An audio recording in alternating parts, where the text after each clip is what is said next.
Why, hello there. Yes, hello, it is me. So, real quick, before we get into today's video, it's celebration time. Because we hit a milestone the other day. And you may be thinking, bro, you got like 22 subs. What did you hit exactly? So, explanation time. Right. Me, like many other sci-fi nerds, I've created my own IP, my own world, my own universe, my own fantastical setting. And the main protagonists of said setting are called, the Ranger Trooper Corps. And if you're, listen to any one of my videos, you'll know that in the outro and the intro, I say, Rangers. And that's what I ascribe to be, and that's what I would like my community to ascribe to be. And Rangers are basically D&D lawful good paladins. They're genetically augmented super soldiers created by God, but they have a little bit of spice so they're not super boring or vanilla. And we are a little bit weird on this channel. So instead of celebrating like 10,000 or 100 or whatever have you, we celebrate in terms of unit sizes. So right now you see on screen, this is the thing I've created for the Ranger Trooper Legion. And we hit the first milestone, which is 15. We are now a troop, and that is amazing. It is wonderful, it is beautiful, it is gorgeous. And I know this may seem like a meme, but genuinely I am super excited and super happy for this. When you're a small YouTuber and you see you get subs every day, it's it's really happy. So thank you guys. Thank you so much for subscribing and watching everything. I am so very happy. Now, anyway, that's enough of that. Time to talk about depression, flashlights, and quality memes.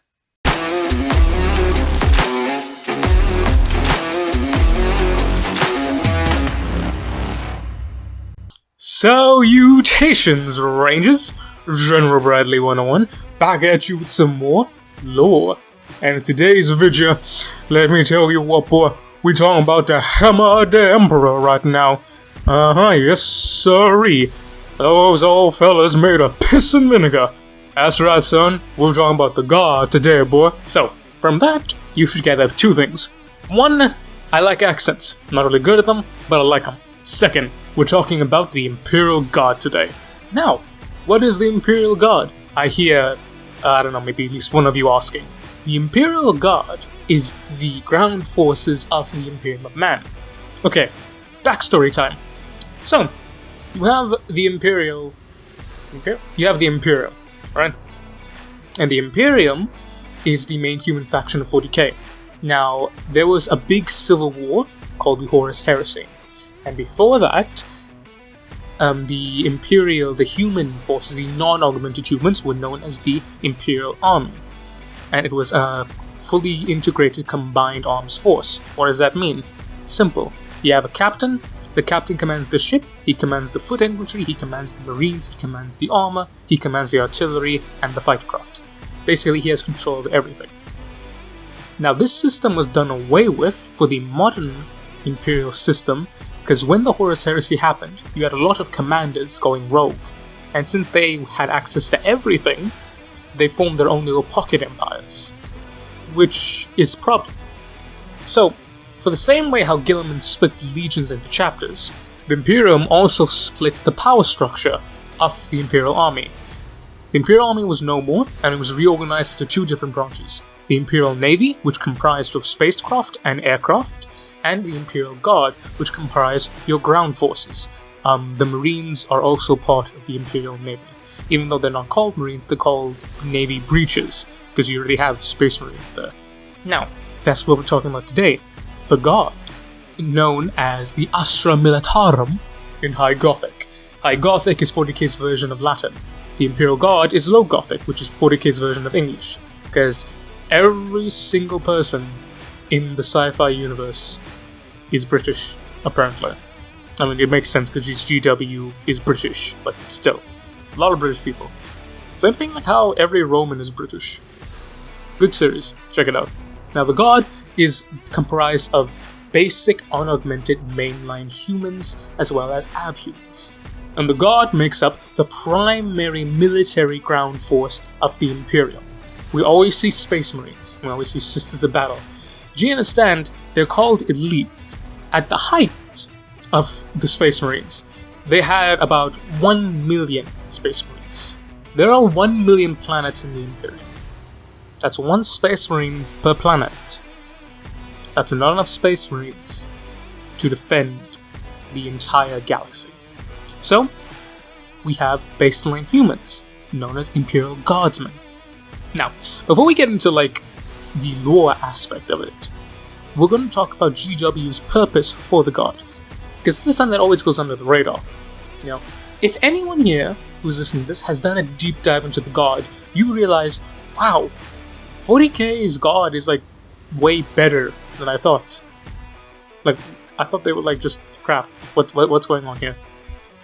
And you notice, if you deep dive into anything with the Space Marines, with the planets in the Imperium, with the Sisters of Battle, we often find there's so much more below the surface, and there's so much that actually contradicts the surface. Here's why. 40k is a sci-fi universe. And like any sci-fi universe, its main goal is to tell a story. That story is in the grim darkness of the far future, there is only war. Everything sucks in 40k. That's what it is. The Imperium of Man is not shown to be winning. It's not shown to be good. It's not shown anything positive. Why? Because the idea is humanity has devolved into such a pitiful state. The Imperium is falling apart at its seams. It is dying. And if it dies, by default, humanity dies with it. That's the idea. The same reason how we see Space Marines. Space Marines are supposed to be the best of humanity, but they've given up their humanity, the things that make them human, to achieve that. And they're still corruptible to chaos. You know, the Eldar. The Eldar are projected to be the fallen race. So proud and mighty were they that they didn't realize what they were doing until it was too late. That's what they're supposed to be. Yet, we have several instances of stories. The perfect example is the idea of the civilized world. A civilized world, or a modern world, is essentially our Earth, like modern day Earth, right here in the 21st century, translated into 40k. Just for those who don't know, there are multiple worlds spanning different timelines in 40k. So what do I mean by that? Basically there was something called the Dark Age of Technology, and everything just got fucked up. So we have some societies that progressed back to a medieval age, to a stone age, to an iron age, to a modern age, you know, and some have even maintained, you know, dark era age technology. Which is why you have, you know, Solar Auxilia, which are still around today, mind you, but we'll get into that a little later. But then you also have literal barbaric Neanderthals herded onto massive transports, known as barbarian regiments. That's the whole point of the God. So, we don't see a lot of the God. We don't see the God winning. We don't see the God doing well. We don't see the God prospering. Because that contradicts what GW is trying to present. Now, the problem is that when most people get into 40k, they often be like, okay, this is it. It's like, no. This is what GW is portraying. Same reason how, whenever you see Tau in official artwork, they're always losing. Why? Because the Tau are in melee. I know it's a meme, Tau melee, but it actually is lore accurate. But Tau weaponry is said to be so powerful and so good that the Tau win when you don't see them. If you can see the Tau, they've already lost. So, if you're getting into 40k, you've been into 40k, I highly recommend you remember what GW is trying to show us, what they're trying to portray from a narrative perspective, is partly true. It's not completely true. So don't be surprised when you hear a story or you read a thing about, you know, God heavy infantry regiments, you know, those clad in full carapace armor armed with heavy hellguns, which are basically hellguns that can do melee, because normal hellguns can't do melee. You can't really hit it, it's a bit too finicky. Or the fact that there are still Solar Auxilia regiments in the Imperial Guard. And the fact that these regiments live in beautiful, good worlds, non-fascist worlds, and they thrive. They do exist, but that's not the point of it. The point of the Guard is to show that in the grim darkness of the far future, baseline humanity is fucked. That's the point. Okay, so that's GW's purpose, and that's the purpose of the Guard from a narrative standpoint. Now that I've mentioned all that and offended GW, time to shit all over them by teaching you all the awesome shit about the Guard. So, first things first, we are going to cover the structure, the equipment, and then we're going to go over all the different types of Guard, and then we're going to go over the individual regiments. So, first thing first, how is the Guard structured? Well, if you remember what I said about the Barbarian and Solar Auxilia, any way they fucking want to. The Imperial Guard has no standard system. There's no standard regimentation, no standard anything. The Imperium is a highly autonomous state. The Imperium doesn't really give a damn about its individual planets. I mean, if a planet gets attacked, it can literally take years for the Terra, which is the capital, to be notified of it. That's notified. And God knows how long it will take for them to actually send a relief force. And the thing is, if the planet is not a major thing, like a fortress world, or a major production point, or like a holy world, they'll just say, okay, grand, good luck. Good luck. Imperium is not a good place. And Imperium, for those of you who don't know, is also not very good. Yeah, they, let's just say that a certain Austrian painter with a like of small moustaches would get along with them quite well. So, they're highly autonomous in their nature, which means that depending on the world, you could have regiments that are basically Renaissance-era pike and shot, compared to regiments that literally augment their entire force in power armor. I'm not talking about Solar Auxilia plating in the actual baseline power armor, which is like crazy. Then, equipment. So, you may be asking, okay, well then, what is it we see God all the time? Then what are these? That is known as the Cadian pattern. Now we'll get to Cadians a little later, but Cadians are essentially the poster boys of 40k, and every regiment is said to copy Cadians. So this is just what they're supposed to be clad in. Now what they're supposed to be clad in is not what they actually are clad in. It really just depends. So the standard infantryman is said to be armed with flak armor and a lasgun. A lasgun is a laser weapon that has ammunition packs known as charge packs. And these charge packs can be recharged, hence the name, by any type of fuel whatsoever. I mean, how you even chuck them into fire and they recharge. Now, people often meme about it, because again we see it's called the flashlight. You know, it's a flashlight, it's useless. But that's not the case. What's interesting is that flak armor is very much impervious to autogun rounds. It's very, very solid. You know, autogun being just like bullets, regular guns. It is incredibly durable against that. And even like some grenades. And melee weapons as well. Against baseline human threats, the Imperial Guard is an elite force. They have solid training. They are disciplined. And again, I'm talking about, you know, the typical Guard regiment here. When I say typical, I mean, you know, 40k typical, i.e. the world is, you know, on the same technological basis as 40k. And the lasgun is an effective weapon. It can blow holes through in like concrete walls. Well, not big holes, but it can still damage that. If you get hit by a lasgun without any type of armor, there's a fair chance that the lasgun will blow a hole through you. It's a deadly weapon. Problem is, the Guard beats baseline humans, but the Guard rarely goes up against baseline humans.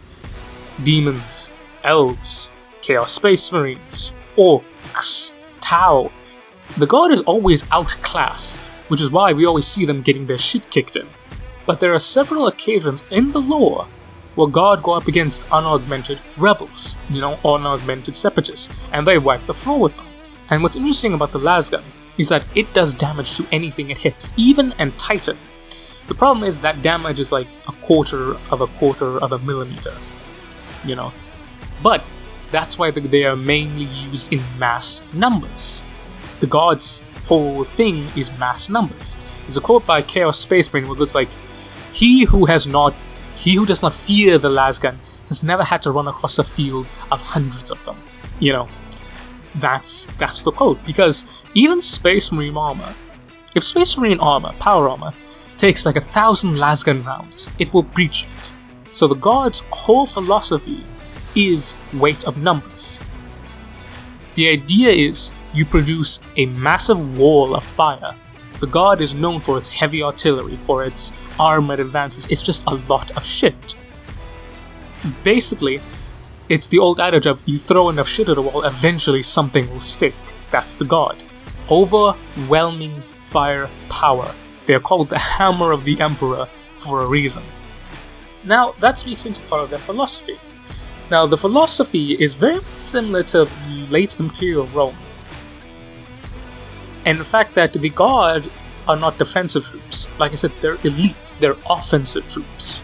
The basic Guard can be divided into 3 different categories. These are the basic foot infantry, the unaugmented human forces.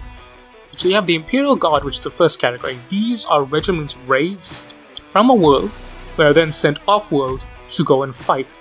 They are the offensive units. These are basically the comitatenses of the Imperium of Man. Then you have the PDF, which are basically the Limitanis of the Imperium. Now, if you don't do history, you'll be thinking, okay, what the hell is this board talking about? Basically, the Imperium employs a defense-in-depth strategy. The way that it works is, the PDF are military forces that are stationed, they're garrison troops. If a planet gets attacked, it's the PDF's job to hold them at bay until a relief force of Imperial Guard is sent to cleanse them. Like I said, the Limitanis are border troops, garrison troops. The comitatenses are the field armies. The Imperial Guard are the field armies of the Imperium. The PDF, Planetary Defense Forces, these guys are the garrison troops. They're meant to hold the border until the Imperial Guard can relieve them, which works beautifully well if your communication is good. But when it takes years, and I mean years, for Terra to know that you've been attacked, and like a few decades to decide if they're going to send you help, a lot of worlds fall in the Imperium. Now, you may be wondering about the third element. The third element is known as the Adeptus Arbites. These are basically the police of 40k. Plain simple. Judge Dredd? Judge Dredd. Pretty solid. We won't be going into the PDF and the Arbites too much in this episode, but it's just a good way to understand how it works. So, in summary, the Arbites are the police force. We know what police are. Then you have the PDF, these are the garrison troops. These are the military of a world raised by said world to defend that world. Then we have the Imperial Guard. These are the offensive forces, the Hammers of the Emperor. They are meant to assault enemy worlds and relieve friendly worlds. Now, the Imperial Guard is composed of every type of unit, but, key note here, remember the Imperial Guard was segregated into the Navy and the Guard for one reason. That's because in case someone revolted, they wouldn't have access to their stuff. If an Imperial Guard commander revolts, he can only revolt on that planet. He doesn't have any ships to get them off planet. If a Navy captain revolts, he has no ground forces to besiege a planet. So the Imperial Guard has different types of regiments. So we have line infantry regiments, which are the most widely used. These are basic foot soldiers, line infantry. That's it, plain and simple. Dude with a gun. And these are comprised into different types. We have the traditional guardsmen, which want to be there. We have conscripts, which have to be there. And we have penal legionaries, which have to die there. And then we have the auxilia, which are just happy to be there. So, Mainline troops are guardsmen, standard units. They volunteer most of the time, and they want to be there. They are highly motivated and they get the job done. Conscripts. Conscripts, they're the average Joe who's conscripted because a demon is hurtling towards your planet. Plain and simple. Penal legionnaires. A penal legion is basically criminals who are being forced to die. So die in prison or die in the battlefield. Which, yeah, prison 40k, not good. Not good at all. So then, we come to the Abhuman Auxilia. Now, what are Abhumans? Basically, mutation in 40k is considered as a sin, heresy, that's associated with chaos, and often is purged, rightfully so. There are exceptions to that. The exceptions being, some abhumans, some mutations are considered slight enough that they're still human, and these often find themselves serving in the Guard. Now the two main common varieties are Ogryn and Ratlings. Now let's start with the Ogryn. The Ogryn are basically giant ogres.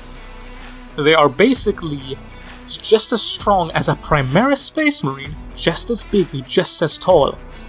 One downside though, they're dumber than a bag of rocks. These guys are stupid. They're also really, really, really friendly. So they're the definition of the lovable giant. Dumb as all hell, but, they're really nice and kind. They can also, as I said, rip metal apart with their bare hands. These guys are crazy. They're often used as mobile firing platforms carrying heavy weaponry, or, as my personal favorite, Bulgrins. Because you know what's better than a dude, who can rip metal in half? A dude who can rip metal in half with a giant mace and shield. And you know me, I love my shields. So, that's the Ogryn. And then we have Ratlings. Ratlings are basically hobbits. They're very good cooks, very dexterous, very speedy, very sneaky, and they have got sticky fingers. These bastards steal everything. And they are commonly used as snipers, armed with a long las, which is a sniper rifle variant of a lasgun. And they are designed to pick off targets from range. Those are the two main types of Abhumans used in the Guard. There are many other. In total, there are about 70-ish official variants. I will link down below in the description a video about Adeptus Ridiculus and their video on Abhumans. Love Adeptus Ridiculus. Highly, highly recommend you guys go and check it out. So, if you want to learn more about Abhumans, check it out there. And if you want me to do a video about Abhumans, comment down below. I'd more than gladly do one. So, that's basically it, in terms of, the infantry. Then we have armored regiments, we have artillery regiments, we have drop regiments, we have heavy infantry regiments, we have scout regiments, we have reconnaissance regiments, we have line regiments, we have heavy infantry regiments. We have hunter-killer regiments. There's many different types of regiments. But the main three that you will see are infantry regiments, artillery regiments, and combined arms regiments. Because while the Imperium gets very, very, very scared of combined arms regiments, those regiments that have shown themselves to be incredibly loyal, a la infantry regiments such as the Cadians, siege regiments such as the Kriegsmen, they are very, very loyal, so the Administratum is like, okay, you guys get the pass. Now, we come to the part I know all y'all have been waiting for. The individual regiments. Now, disclaimer, I'm not covering every individual regiment, because that would just take way too long, even for me. These are the main regiments that are promoted by GW, or were promoted by GW.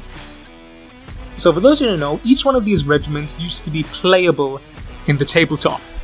Problem is, a few years ago, GW cut off almost every single regiment except for 4, that being Cadian, Catachan, KRIEG, and Tempestus Scions. So if you're looking to get into 40k for the tabletop, focus on the first 3. But you can still play the other regiments, it's just that you need to make your own models. So, if you're here for tabletop, little disclaimer, if you're just here for lore, cheers! Thanks for stopping by, I appreciate it. Now, but remember, you want an episode? Comment down below. I will gladly do one. Right, first thing first. The poster boys of the Imperial Guard, the Cadian Shock Troopers. The Cadian Shock Troopers are made of combined armed regiments, but their primary focus are infantry. You remember what I mentioned earlier about the Cadian style, the Cadian pattern? Cadia is the best guard regiment in 40k. They are the most elite. They are raised upon the Fortress World of Cadia, FN chat, and they were tasked with guarding what is known as the Cadian Gate. Now, the Cadian Gate is basically the entrance to the Eye of Terror. For those of you who don't know, the Eye of Terror is portal to Hell. Not just one Hell, but 4 Hells. So the Cadians have been guarding the Eye of Terror for about 10,000 odd years, even more than that. And they are raised on a fortress world. These guys are the definition of a military. At age 5, you know how to field strip a lasgun. At age 6, you know how to fire a lasgun. These guys are crazy good. But you remember saying, hey, like Brad, I saw that this 40k thing and these dudes here were running away from shit, or they got their shit kicked in. Like, why is that? That's because those were not Cadians. And remember, even if they were said to be Cadians, remember GW's thing. Their philosophy, their purpose. The Guard's purpose is to show you that shit's fucked. Keep that in mind. This is official lore, and that lore is this. Individual regiments have seen the Cadia perform so beautifully, that they perform so effectively, so they model their weapons and their armor after Cadian gear. Essentially, it's cheap knockoffs of the original copy, which, as we can see, translates to that in universe and in world. Cadia, unfortunately, no longer exists, F in chat, and you may have heard about this story. Basically, Cadia was doing grand until some guy by the name of Failbadon the Armless decided to chuck a giant black stone fortress at a planet and proceed to explodinate it into millions of pieces. Now, you may have heard the phrase, the planet broke before the god did. Well, this is the origin of that phrase. When the Blackstone Fortress hit the planet, the rear guard of the Cadian elements hadn't evacuated yet. So as the planet was literally cracked into several pieces, on pieces where the atmosphere had not yet collapsed, artillery fire and lasgun fire could still be seen from orbit on those pieces. Even though the planet literally cracked into several pieces, the Cadian infantry regiments, the Cadian combined armed regiments that were on the planet were still holding their ground, firing against the demonic enemy.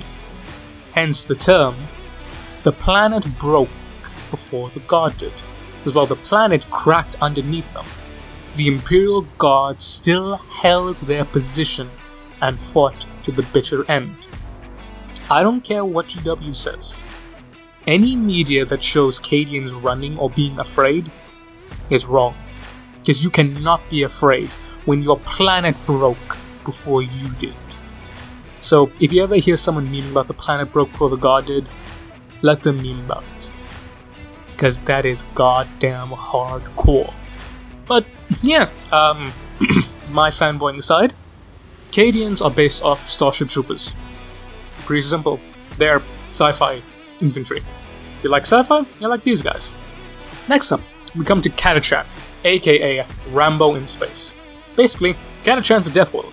What's death world? Everything on the world wants to kill you and it is inhospitable to human life. Basically, the flora and fauna of Catachan is so deadly that you can't really live there. But yet, some people do. And the people who live on that world become Catachan jungle fighters. You like Rambo in space? Rambo in space. These guys are basically jungle fighter specialists. If you guys remember that one scene from First Blood where he like pops out of the mud, that's basically Catachan. They're armed with knives and asymmetrical warfare. You like Rambo? You like Catachan. Plain and simple. They're actually stronger than normal humans. Yeah, like physically stronger since the world in which they grew up in and all that. So yeah, they hit really hard. Catachans, Rambo in space is good. Next up, we come to KRIEG. So, for those of you who've seen KRIEG, you'll know shovel meme. I like shovel meme, okay? It's funny, alright? Because it's so wrong, but kinda right. I like it, leave me alone, I know I'm basic. Basically, KRIEG is essentially World War I in space. People think Germany, because of the helmet, the gas mask, and that KRIEG is literally war in German, is actually based off World War I as a whole, not just the World War I of Germany. Now, basically what happened with KRIEG was, KRIEG used to be a paradise world, but the Imperial Governor was like, hey, fuck you, I don't like taxes, and proceeded to secede from the Imperium. Now there was a chap on there by the name of Colonel Yurton, who was like, if the God Emperor cannot have this planet, then no one will, and proceeded to nuke the fuck out of the entire world. And you'd think that after a nuclear holocaust, they would not fight. Nope, the Civil War continued. For 1 year? 5 years? 10 years? 500 years! The Loyalists eventually won. And how do they win? KRIEG was turned into a radioactive wasteland in a planet-wide trench. I'm being dead serious. So basically, Kriegsman called up the Imperium and was like, hey, we're willing to serve, we want to get back in here. And the Imperium, being the loving, caring people of the world, they're like, okay, what do you have to offer us? And the Kriegs were like, well, we want to do something, we have men. It's like, okay, well, we'll be nice. Give us 1 regiment. The Kriegsmen were like, we have 20 infantry regiments ready and available for the most hospitable deployment you can give, with several others on the way. You see, the Kriegsmen have this interesting philosophy where, since their forefathers betrayed the Emperor, the only way to absolve them of their sin is to die in service of the Emperor. Now, the best way to explain the Kriegsmen is people think they're suicidal. They're not suicidal. In fact, in KRIEG, dying for no reason is seen as pointless. Your sacrifice must have meaning. The best way to explain it is this. If you tell a Kriegsman to run in front of a machine gun, he'll say no. If you tell a Kriegsman, here's this satchel charge, before you die, destroy that bunker, he will be like, for the Emperor. He'll charge there, get torn to pieces, but that satchel charge will blow up that bunker. The sacrifice needs to have meaning. And these guys are a siege regiment, It's World War I sieges. So, you like World War I in space? Kriegsmen. And then we come to Tallarn, the Tallarn Desert Raiders. So, Tallarn Desert Raiders are basically Africa World War II in space. Think of the Desert Rats under Montgomery and the Afrika Korps under Rommel. They are fast, armored units. They have a pseudo Arabic type feel to them, and they are armored warfare specialists. Their tank crews are some of the best in the Imperium. And basically it used to be a paradise world, but then the Iron Warriors showed up and proceeded to virus bomb the planet, and then they decided to claim it. But the Talons fought back in the largest battle of tanks in the history of the Imperium, millions of armored vehicles. And I want to make this very clear, the Talon beat the Iron Warriors. They beat a Space Marine Legion, not only a Space Marine Legion, a Space Marine Legion renowned for armored and siege warfare. These guys are badass. So, if you guys like the idea of tanks rolling across dunes, firing shit and being badasses, and you guys want an Arabic-themed regiment, Tallarn Desert Raiders. Excellent in armored warfare as well as desert warfare. Then we come to the Steel Legion / the Orc Hunters of Armageddon. Now, what is Armageddon? Armageddon is basically a giant production world that can never catch a break. It was transported by the Mechanicus. It was proceeded to have a demonic invasion, proceeds to then have 2 separate orc invasions by the mad lad himself, Gazgul Mag Urkthraka, prophet of the Gork in the Mork. So, for those of you who don't know, Gazgul is the leader of the orcs. So the leader of the orcs was fighting for a world. Needless to say, there's a reason why it's called Armageddon. Armageddon is a production world. It's a factory world.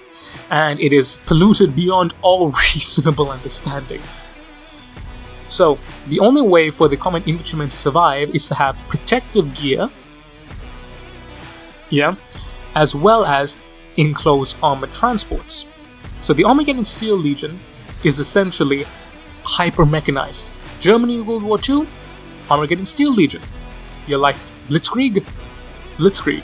They are fully mechanized combined arms infantry units. Everything is mechanized.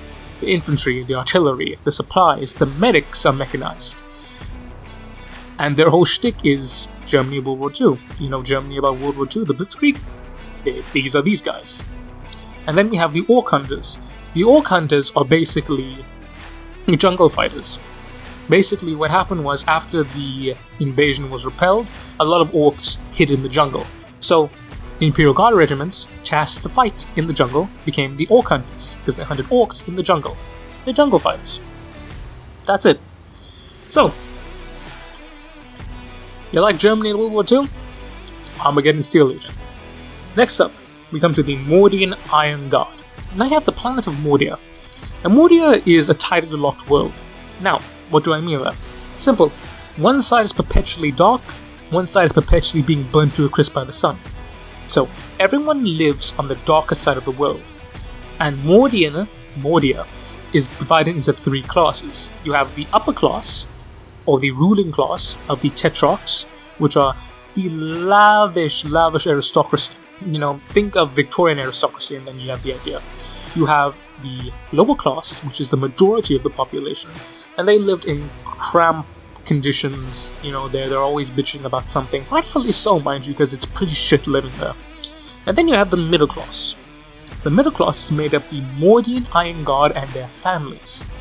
So basically, as you can imagine, in any skewed society, the way that the upper class controls the lower classes is through a police force. The Mordian Iron Guard is PDF, Arbites, and Imperial Guard all in one. They are meant to control the population and protect the interests of the Tetrarchs. And I heard you like Napoleonic infantry. I present you Napoleonic infantry. Kinda. They're line infantry, and their whole thing is firing disciplined volumes of fire. So kinda Napoleonic. I mean, you can see in the way they dress. Imagine like a modern Napoleonic unit. Now you may see like these guys are armed in like dress uniforms. What the hell? No, that's flak armor. It is stylized made to look like dress uniforms, and they carry something known as the Taraxi pattern lasgun. Now the Taraxi pattern has one additional firing mode to it. The normal lasgun will have several different fire modes. There'll be like a stun mode, a normal mode, and an overcharge mode. The Mordian Iron Guard have an additional feature, which is Click Ultra fire mode. Basically, it makes a bolt even stronger than a Hellgun. And Mordia is interesting because they're the only infantry world. These are purely baseline humans, and they fought off a demonic invasion of Chaos Demons, all 4 kinds, and Chaos Space Marines. And the Mordian Iron Guard is renowned for its discipline. And they held the line enough so that the Imperial Psychers performed a counterspell, which dispelled the demons of the warp. And when that happened, the Chaos Marines left, and the Mordian Iron Guard retook their planet. These guys held for so long in fact, that the demons got banished by Psychers. If you like discipline, if you like drip, if you like Napoleonic style infantry, the Mordian Iron Guard is your cup of tea. Alrighty, now we come to the Elysian drop troops / the Harakoni Warhawks. Okay, so now we come to the Elysian drop troops and the Harakoni Warhawks. I know that these are 2 different regiments, but I'm putting them together because of the same type of regiment. They're drop troopers. They are deployed from low orbit via shuttlecraft, and they use what's known as a grav chute, which is a combination of a space parachute and a jetpack. And they are paratroopers. You know what paratroopers are? I like them. They are deployed behind enemy lines with light vehicles and heavy weapons, and they just cause havoc. That's their shtick. The Elysian drop troops actually developed this type of marine boarding and drop assaults because they had to deal with pirates based on their space complexes. So what they would do is, it was very much leaping from complex to ship to ship to complex, so you had these very much mobile units. And you have the Harakoni Warhawks, which specialized in heavy infantry and small squad-like things. Basically, they have carapace armor and heavy las rifles, and they deploy in small groups and cause problems. That's their shtick. So, if you guys like paratroopers, you like yourself these boys. Next up, Valhallan Ice Warriors. Valhallan Ice Warriors are basically Soviet Russia in space. Valhalla was a paradise world, until a giant comet came hurtling towards it. This comet was made of iron, so they were able to break up some of it. However, some of it hit the world, which literally punted it out of orbit, and turned it into a desolate ice world. If that wasn't bad enough, the comet drew the attention of orcs. So, the Valhallans basically had to tunnel underground, and they fought off an orc invasion, and they proceeded to develop a reputation as indomitable fighters. So, you like Soviet Russia, you like these guys. Their whole thing is massive artillery bombardments combined with human wave-style assaults. Like I said, Soviet Russia, plain and simple. If you like that aesthetic, you like that idea of just, it doesn't matter how many we lose so long as we win, you guys will like these boys. Valhallan Ice Warriors, specialists in large-scale assaults and cold climate operations. Then, we come to my personal favorite regiment, the Vostryan Firstborne. So the Vostroyans are essentially based off elite Slavic infantry. So think of, Tsarist Cossacks or Polish-Lithuanian Hussars. Basically, they're the elite infantry units and elite units of the Eastern Slavic region. And these are known as the Firstborn because when the time of the heresy happened, they were demanded to send troops. But they said, no, we are a manufacturing world. Well, kinda. But they're a production world, a factory world. Well, they're a pseudo-factory world. That's much better for me to say. And they're in line with the Mechanicus. And they were like, nope, we produce stuff, And they just kind of sat on the fence a little bit. So when the Loyalists won, Robute Guilliman came to the world to be like, hey, you guys didn't help, what's the story here? And the populace actually felt so much shame, and the lower nobility felt so much shame. Everyone except the ruling council basically felt shame for this, and they, spoke with the ruling council like, hey, we need to do this, we need to fix this. And the ruling council relented, and Guilliman decreed that the only way for them to be fixed was that every single firstborn son, would be given unto the god and serve the regiment. That way, they could still produce their quotas and serve the god. And they were like, we're perfectly fine with this, and we will do this forever. And Guilliman was like, we don't know how long this will be, are you sure you want to do this? There's another way. Again, the populace was like, hey, no, we're gonna serve. So, every single firstborn son becomes a member of the Vostryan Firstborne regiments. That reminds me, the god is unisex except for 2 examples. Well, 2 of these examples. I'm sure there are other regiments of there that are unisex that are not unisex for one reason or another. That being the Kriegsmen and the Firstborn. Like I said, the Firstborn are the Firstborn sons, and the Kriegsmen are based off World War I. So all the women and children, mind you, are working in factories. Yeah, 40k. It's pretty cool, right? Good lord. So, the Vostryan Firstborne. And that's the story. And Vostroya is interesting that their units are primarily heavy infantry. Whereas normal units are armed with flak armor, these guys are armed with carapace armor as standard. Which is a heavier version of flak armor. And they're armed with master-crafted lasguns, which are insanely better than standard units. Because remember, these guys are tied in with the Mechanicus. Alright? So they get good shit. And what's interesting is that normally when a guard regiment is raised, they don't get replenished. They don't get new recruits. They don't get reinforced. If they drop below fighting strength, they're then combined with another regiment, and they're molded into one. Vostroya, however, has track of every single regiment ever produced and constantly sends out new recruits to reinforcing regiments, so that every single Vostryan regiment after a battle is reinforced to full strength, which is why every single regiment ever raised from Destroyer is at least 10,000 years old. I love them for that. They have this very strong sense of duty. Every single firstborn son of everyone, from the upper class, the middle class, to low, everyone serves in the Guard, and they're primarily heavy infantry. And their elite forces are said to have, solar powder plate. And you know me, I love my solar auxilia. So these guys are like super elite. They're super baroque. And just look at them! Look at the drip! These guys look cool. And they have something called Vostryan Hussars, which are polished wing hussars, but with chainswords. That shit is sick. So this is why they're my favorite regiment. And then we come to the Tanith first and only, Gaunt's Ghosts. They are a specific regiment created for the Gaunt's Ghost series of books. They are very much a shadowy regiment, asymmetrical warfare, hit and run, commando, expendable style thing. I'd recommend you guys give the Gaunt's Ghost book series a read.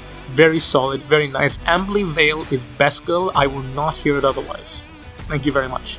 So, if you guys like the whole commando close-knit vibe, Tanith first and only, they're the boys for you. Not much to say about them because, like I said, go and read the book. They have like 10 different books about them. Then we come to the Attlian Rough Riders. Guys like Mongols.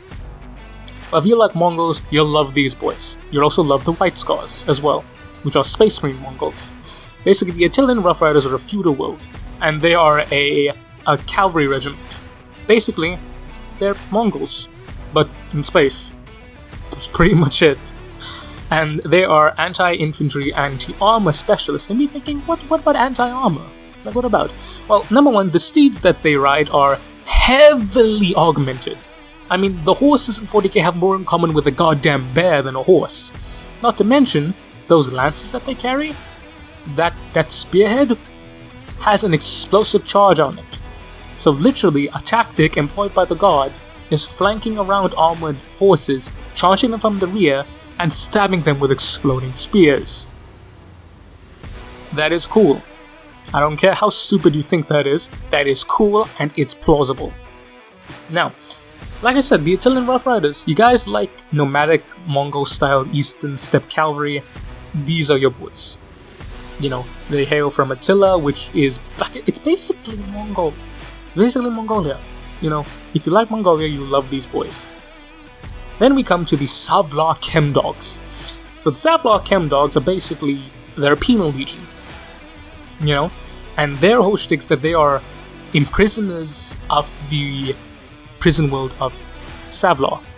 And basically they are given the freedom to go and fight for the Imperial Guard. They don't get paid, but they get free looting rights. So these guys are gangsters, they're ne'er-do-wells, they're delinquents. They don't really care about everything, they just care about winning a fight so they can scavenge shit. So if you like Mad Max themed, like hodgepodge, clamped together, mismatched nonsense, kind of this roguish element of we do what we want type thing, these guys are for you. And one good thing about them, they're very, very, very, pragmatic. Instead of waiting for a resupply, they'll fix their own stuff. They'll make new weapons. They'll make new models of vehicles. If the vehicle runs out of fuel, they'll hoof it on foot. There's very much this sense of, we do what we do, we get it done. And it's very endearing, actually. Although they're like gangsters and ne'er-do-wells and criminals, and they're like, you wouldn't trust them with your wallet. It's very endearing to that, they just get stuff done. It's kind of like that spirit of, yeah, we're not the best people, but we're certainly not the worst, and I really like that about them. It's like, they just do what they have to do, they get it done, and they move on, and all they want is to be able just to grab some scrap off the field. It's very endearing, actually. I like them. There are a few pieces of media about them, and I recommend you give it a check out. It's pretty solid.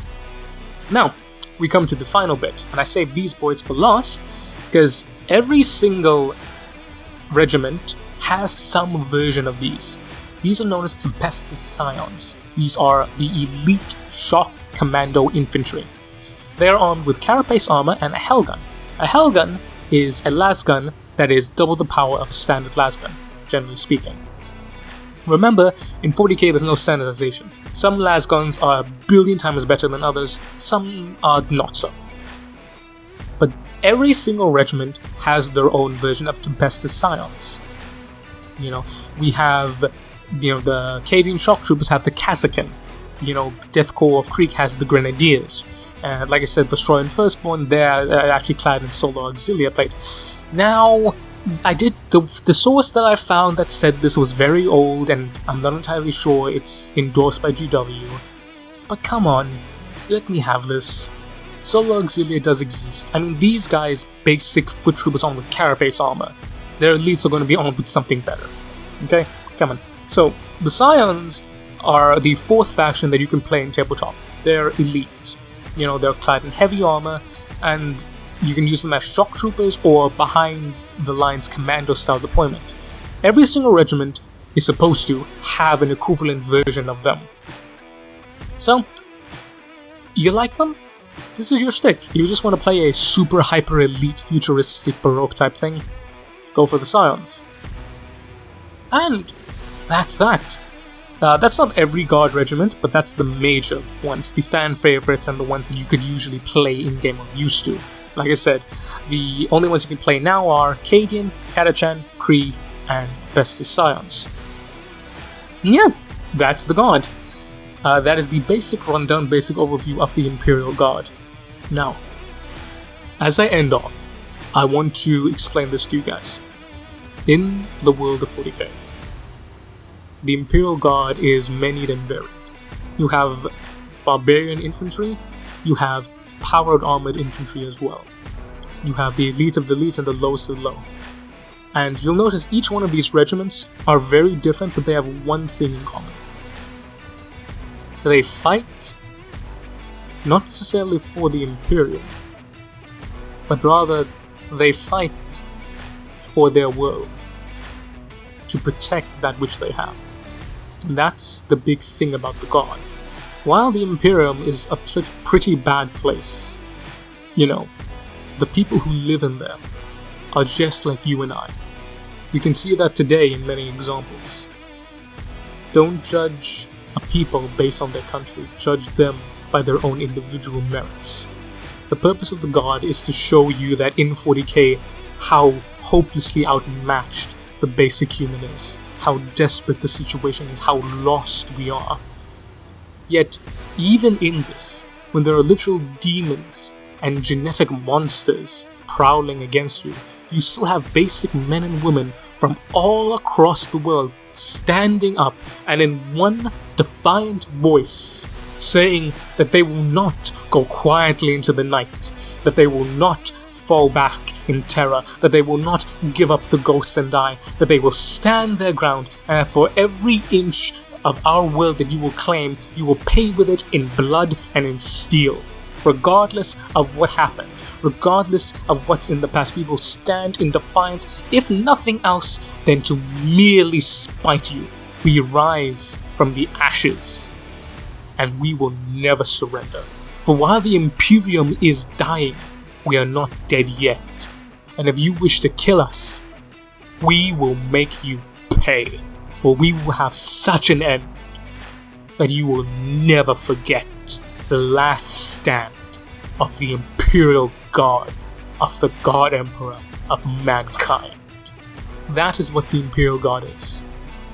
It is a personification of every soldier who's ever existed. They fight for the man next to them, for the people behind them. That is what the Guard is. So like everything in 40k, its main purpose is to be grim and dark, but never ever forget there is always a light and goodness behind it. So, that's the video about the Guard. That is my longest video to date. But I really hope you guys liked it.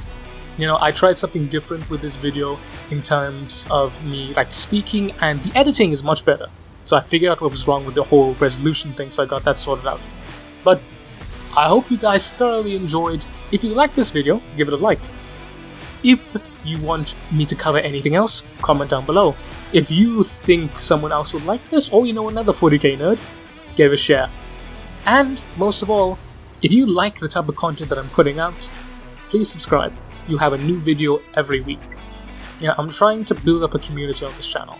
I want this channel's community to be people who love history, who love lore, who love stories, and who just want to talk and amongst each other in a nice, friendly manner. Okay, we want good people on this channel. Just be happy and smile.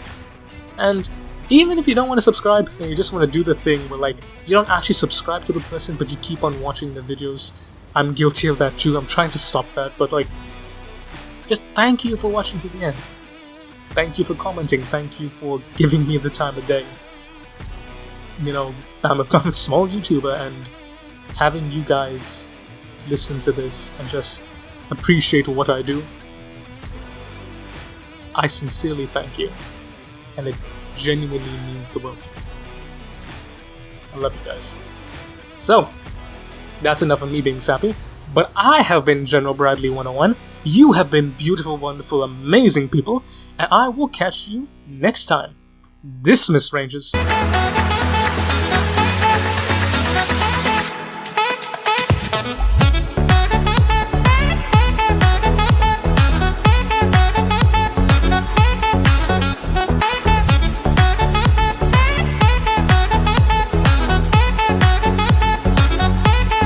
Wait a second. Vale was Caiaphas's GF. Ah, shit. Ah, fuck it. Statement still stands.